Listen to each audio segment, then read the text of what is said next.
Iska သူ့ကိုကယ်တင်ခဲ့တဲ့သူကိုမစော်ကားဖို့ထပ်ပြောလိုက်ပြီးတော့အခိုင်နဲ့စတဲ့တိုက်ခိုက်ပါတော့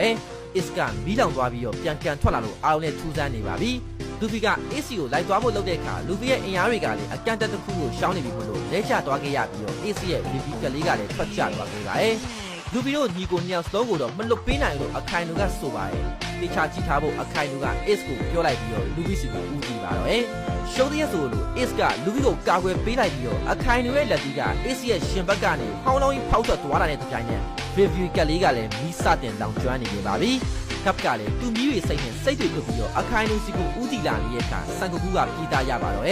ကပ်ကသူ့ကိုဒီတိုင်းဖိထားပေးဖို့သာတောင်းဆိုလိုက်ပါတယ်ကပ်ဟာ Ace ကအတော်လေးကိုဒေါသတွေထွက်နေကြရကြောင်းလို့အခုလိုသာဖိမထားဘူးဆိုရင်သူအခိုင်တို့ကိုတပ်ပစ်မိရောမှာပဲလို့ပြောနေနေပါတယ် Ace ကတေဆုံးရအောင်မယ်ဆိုတာကိုသိနေခဲ့ပေမဲ့လူပြီးတယောက်ကတော့အရန်ကြေကွဲခံစားနေရပြီးတော့စေးမြန်ဥဒပေးချမှာလို့သာအော်ပြောနေနေပါတယ် Ace ကလူပြီးကိုတောင်းပန်လိုက်ပါတယ်လူဖီကအဲ့လောက်ထိအန်ဒီရများတဲ့အရာတွေကိုလုပ်ပေးခဲ့ပေမဲ့တတိချမကင်ခံလိုက်ရလို့တောင်းပန်ပါတယ်လို့ Ace ကထပ်ပြောလိုက်ပါတယ်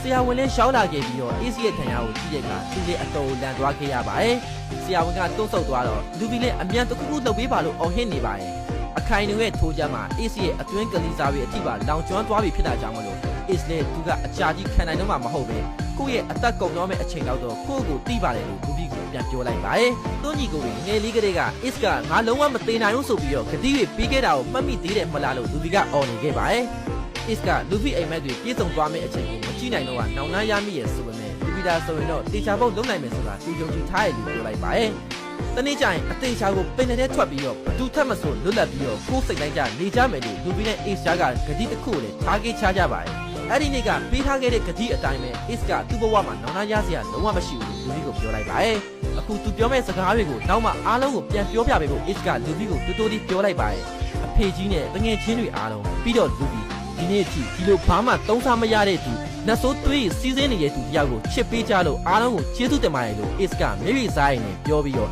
လူဖီရဲ့လက်ပေါ်မှာပဲတည်ဆုံးသွားခဲ့ရပါပြီ။လူဖီတယောက်လည်းတည်ဆုံးသွားပြီဖြစ်တဲ့အကိုကြီး Ace ကိုကြည့်ရင်အရန်နေခြေခွဲခံစားနေရပြီးတော့ရှင်နာနဲ့အော်ငုံနေပါတော့Ace ဟာလူဖီလိုပြောညံ့ညံ့ညီလေးကိုထားပြီးတော့ဘယ်တော့မှမတင်နိုင်ဘူးဆိုပြီးတော့ဂတိတွေပေးခဲ့ပေမဲ့အခုကျတော့လူဖီရှိမှပဲတည်ဆုံးသွားခဲ့ရပါပြီ။ကပ်တယောက်လည်းအတော်လေးကိုခံစားနေရပြီးတော့ရောဂျာသူ့စီကို Ace ကိုလာအပ်ခဲ့တဲ့အကြောင်းတွေကိုပြန်တွေးရင်းနဲ့ငိုနေမိခဲ့ပါတယ်။ Ace တီသွားတာကိုမြင်လိုက်ရတဲ့ YB ရအဖွဲ့သားတွေအားလုံးရဲ့ငိုတံဟာစစ်ပွဲကြီးကိုဖုံးလွှမ်းသွားခဲ့ပါပြီ။လူဖီဟာလည်းအတော်လေးကိုစိတ်ဖိကိုက်နေပြီးတော့အဆက်မပြတ်အော်ဟစ်နေနေပါတယ်။အခုဖြစ်နေတဲ့လူဖီရဲ့ခံစားချက်တွေကြောင့်လူဖီဟာရှင်ကွဲပြီးတော့အသက်အန္တရာယ်ထိပါရှိနိုင်တယ်လို့ iPhone ကပြောနေတယ်